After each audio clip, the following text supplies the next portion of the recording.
বাংলাদেশে চলমান অস্থির পরিস্থিতিতে এই দেশে সংখ্যালঘু হিন্দুদের উপর আক্রমণ নামিয়ে আনছে মৌলবাদীরা। বাংলাদেশি মৌলবাদী দুর্বৃত্তদের হাতে বেশ কয়েকজন হিন্দু খুন হয়েছেন। এই হত্যার প্রতিবাদে রবিবার ত্রিপুরা রাজ্যে হিন্দু সমাজের পক্ষ থেকে এক বিক্ষোভ কর্মসূচির আহ্বান করা হয়। আগরতলা বিবেকানন্দ ময়দান থেকে এই বিক্ষোভ কর্মসূচি উপলক্ষে একটি সুবিশাল র্যালি হবার কথা ছিল, কিন্তু আরক্ষা প্রশাসন থেকে হিন্দু সমাজের এই কর্মসূচিটি বাতিল বলে ঘোষণা করা হয়, যার ফলে পরে আগরতলার রেল স্টেশনে ত্রিপুরা রাজ্য হিন্দু সমাজ তাদের প্রতিবাদ কর্মসূচির আয়োজন করে। এই দিন ত্রিপুরা রাজ্যের বিভিন্ন জায়গা থেকে হিন্দুরা এই প্রতিবাদ কর্মসূচিতে সামিল হয় আগরতলা রেল স্টেশনে।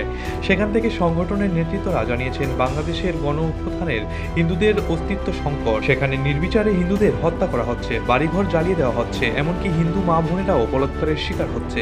এই ধরনের পরিস্থিতিতে বাংলাদেশের হিন্দুরা আতঙ্কিত হয়ে পড়েছেন।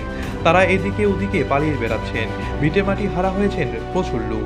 এই পরিস্থিতিতে বর্তমান বাংলাদেশের তদারকি সরকার হিন্দুদের সুরক্ষার কোনো ব্যবস্থাই নিচ্ছে না। এটা অত্যন্ত লজ্জাজনক ঘটনা। এরকম চলতে থাকলে গোটা বিশ্বে হিন্দুদের সামনে মহাবিপদ ঘনিয়ে আসবে। তাই এই ধরনের ঘটনা নিরসনে বাংলাদেশের তদারকি সরকারের কড়া বার্তা দিতে হিন্দু সমাজের পক্ষ থেকে এই বিক্ষোভ এবং প্রতিরোধ মিছিলের ডাক দেওয়া হয়েছে রাজধানীর আস্তাবল ময়দান থেকে। কিন্তু আরক্ষা প্রশাসন এখানে বাধা হয়ে দাঁড়িয়েছেন। সংগঠনের পারমিশন বাতিল করে দেওয়া হয়েছে। তাই ক্ষুদ্র পরিসরে আগরতলা রেল স্টেশনের এই প্রতিবাদ কর্মসূচি পালন করা হয়েছে। তবে আগামী দিনে শুধু বাংলাদেশ নয়, রাজ্যে যাতে হিন্দুরা সুরক্ষিত থাকে তার জন্য লড়াই চালিয়ে যাবে এই সংগঠন বলে দাবি করলেন নেতৃত্বরা। আমাদের এই যে শান্তিপূর্ণ প্রতিবাদ মিছিল, যে মিছিলটা আমাদের আস্তাবল ময়দান থেকে হওয়ার কথা ছিল, কিন্তু মহামান্য ত্রিপুরা সরকারের পারমিশন আমাদের না দেওয়ার কারণে আমরা সেই জায়গা থেকে র্যালি করতে পারছি না, প্রতিবাদ র্যালি করতে পারছি না। আমরা এখানে নিশ্চয়ই সরকারের পক্ষ থেকে আমরা যেন কোনো কিছু একটা ষড়যন্ত্রের গন্ধ পাচ্ছি, কারণ আমরা চাই না আমাদের প্রতিবেশী রাষ্ট্র বাংলাদেশের যে বাঙালি হিন্দুরা এবং মুসলিম বাঙালিদের দ্বারা নির্যাতিত, লাঞ্ছিত, অপমানিত এবং তাদের বাড়িঘর ভাঙচুর, লুটপাট, অগ্নিসংযোগ এগুলি ক্রমাগত চলে যাচ্ছে। এগুলির একটা বৃহত্তর আন্দোলনের মাধ্যমে আমরা বার্তা দিতে চেয়েছিলাম যে এগুলি বাংলাদেশের সরকারের কানে পৌঁছক, কিন্তু আমরা আজকে সেই বার্তাটা বৃহত্তর পরিসরে দিতে পারলাম না, কারণ ত্রিপুরা সরকারের অনুমতি না মেলার কারণে।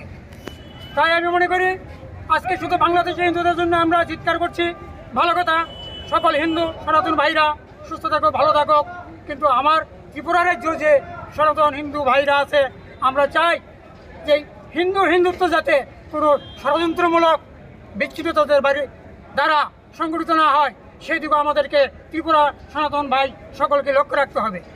আমরা কিছুদিন যাবৎ লক্ষ্য করে যাচ্ছি, ত্রিপুরাতেও হিন্দুদের মধ্যে তথাকথিত কিছু ষড়যন্ত্রকারী প্রচারকদের মাধ্যমে হিন্দুদেরকে আক্রমণ করছে, সংখ্যালঘু হিন্দু সম্প্রদায়কে আক্রমণ করছে। তো আমাদের যদি স্থায়িত্বই ঠিক না থাকে, ত্রিপুরাতে যদি আমরা হিন্দুরা অস্তিত্ব বজায় রাখতে না পারি, তাহলে বৃহত্তর পরিসরে প্রতিবেশী বাংলাদেশের জন্য এবং অন্য কোনো দেশে হিন্দুরা আক্রান্ত হলে কীভাবে আমরা প্রতিবাদ করব। তাই আমরা চাই সমগ্র ত্রিপুরার যে সনাতন হিন্দুভাষী যারা আছেন, সকলে যাতে আমরা অস্তিত্ব নিয়ে বেঁচে থাকতে পারি। তাই আমাদের মধ্যে সনাতন হিন্দুদের মধ্যে যে ক্ষুদ্র অংশ বৃহত্তর হিন্দুর স্বার্থে আঘাত আনতে চেষ্টা করে বিভিন্ন বিচ্ছিন্নতাবাদী শক্তির মাধ্যমে এবং তথাকথিত কিছু রাজনৈতিক নেতৃবৃন্দের মাধ্যমে, আমরা চাই এইসব নেতিবাচক দৃষ্টিভঙ্গি সকল রাজনৈতিক নেতাদের তরফ থেকে বন্ধ হোক, অথবা অচিরেই ত্রিপুরার হিন্দু সনাতন সমাজ আরও বৃহত্তর আন্দোলন যেতে বাধ্য থাকিবে। আমরা চাই সকলে সুস্থ থাকুক, ভালো থাকুক। এই বলে আমি আমার আজকের এই প্রতিবাদ মিছিল যেটা হওয়ার কথা ছিল, তার পরিবর্তে আমরা বাদারঘাট রেল স্টেশনে ক্ষুদ্র পরিসরে যে শান্তিপূর্ণ মিছিল বা অনুষ্ঠানটি সংগঠিত করেছি, সেখান থেকে আমাদের এই বার্তা সারা ত্রিপুরায় পৌঁছবে আমি আশা রাখি। এই বলে সকলকে ধন্যবাদ জানিয়ে আমি আমার বক্তব্য এখানে শেষ করি। এইদিকে আস্তাবল ময়দান থেকে এই বিক্ষোভ র্যালি বাতিল হবার পর হঠাৎ করে ত্রিপুরা রাজ্যে হিন্দু সমাজ সংগঠনের নেতৃত্বরা আগরতলা রেল স্টেশন থেকে এই বিক্ষোভ কর্মসূচি পালন করার সিদ্ধান্ত নেওয়ায় এই দিন হঠাৎ করেই আরক্ষা বাহিনীর ভেতরে তৎপরতা দেখা দেয়। তোড়ঘড়ি রাজ্যে আরক্ষা বাহিনী আগরতলা স্টেশন চত্বরে নিরাপত্তা বাড়িয়ে দেয়। ত্রিপুরা রাজ্যে হিন্দু সমাজ এই কর্মসূচি নিয়ে যাতে কোনো ধরনের উত্তেজনাকর পরিস্থিতি তৈরি না হয় তার জন্যই এই ব্যবস্থা করা হয়েছিল বলে জানিয়েছেন পশ্চিম ত্রিপুরা জেলা পুলিশ সুপার কিরণ কুমারকে। তিনি জানিয়েছিলেন ষড়যন্ত্র করে হিন্দু সমাজের এই বিক্ষোভ কর্মসূচি বাতিল করা হয়েছে বলে যে রটনা সেটা সম্পূর্ণ ভুয়ো। বাংলাদেশের সাম্প্রতিকতম ঘটনা রাজ্যে যাতে কোনো উত্তেজনাকর পরিস্থিতি তৈরি না হয় তার জন্যই বিবেকানন্দ ময়দানে হিন্দু সমাজকে এই ধরনের কর্মসূচি করার অনুমতি দেওয়া হয়নি। আগামীতে কাউকে এই ধরনের অনুমতি দেওয়া হবে না। তিনি জানান, ইতিমধ্যেই সামাজিক মাধ্যমে বিভিন্ন ধরনের ভুয়ো খবর বিভ্রান্তি তৈরি করার চেষ্টা হচ্ছে আগরতলা সহ গোটা ত্রিপুরা রাজ্যে। এতে সাম্প্রতিক সম্প্রীতি নষ্ট হবে। সামাজিক মাধ্যমে ভুয়ো হিংস্রী খবর প্রচারের জন্য ইতিমধ্যেই দুজনকে গ্রেপ্তার করা হয়েছে। আরও কয়েকজনের খোঁজে রয়েছে পুলিশ। পাশাপাশি তিনি আরও জানান, বাংলাদেশের অস্থিরতম পরিস্থিতিতে পশ্চিম ত্রিপুরা জেলার সীমান্ত এলাকা পুরোপুরি সিল করা হয়েছে। এই বিষয় নিয়ে বিএসএফ আধিকারিকদের সাথে লাগাতার কথাবার্তা চলছে। সীমান্তে নজরদারি বাড়ানোর জন্য বিএসএফ এর পাশাপাশি টিএসআর বাহিনী জওয়ানদেরও সীমান্তে নজরদারি নিয়োজিত করা হয়েছে।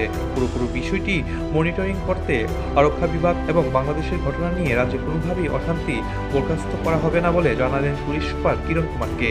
रैली होने वाला था इसमें स्वामी विवेकानंद मैदान में, आप लोगों ने परमिशन नहीं दिया और ये लोग स्कैटर्ड हुए इधर आए।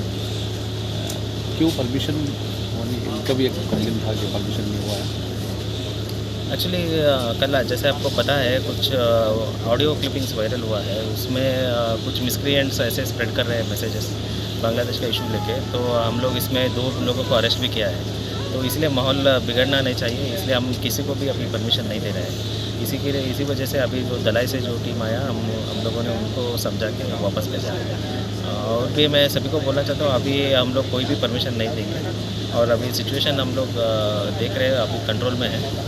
और जो भी ऐसा रॉन्ग मैसेजेस देते हैं, ऑडियो क्लिपिंग्स दे रहे हैं, उनसे ऊपर स्ट्रिक्ट लीगल कार्रवाई चल रहा है। अभी 2 लोग अरेस्ट हो गए और भी अरेस्ट करने के लिए हमारा टीम ऑलरेडी अभी कोई भी परमिशन नहीं दिया जाएगा तो अभी रैली के लिए कोई परमिशन नहीं। अभी आपका जो जुडिक्शन है वो बॉर्डर भी पड़ता है राजधानी सिटी। बांग्लादेश का हालत बहुत ही ख़राब है, आप जानते हैं। तो क्या आपके नज़र में क्या क्या प्रिकॉशन आपने ले रखा है? हमारा नज़र में अभी हम लोग कंटिन्यूसली बीएसएफ से बात किया है। बीएसएफ भी अभी बहुत ही सेंसिटिव और अलर्ट है। और हमारा जो second line of defence Tripura TSR है, वो भी हम बीएसएफ को अभी जॉइंट पेट्रोलिंग करवा रहे हैं। और जो भी हमें मिलता है कोई भी इंफॉर्मेशन, जैसे कोई बांग्लादेशी आ गया, इमीडिएटली एक्शन ले रहे हैं। तो बॉर्डर के इधर बहुत सिक्योरिटी बढ़ा दिया है।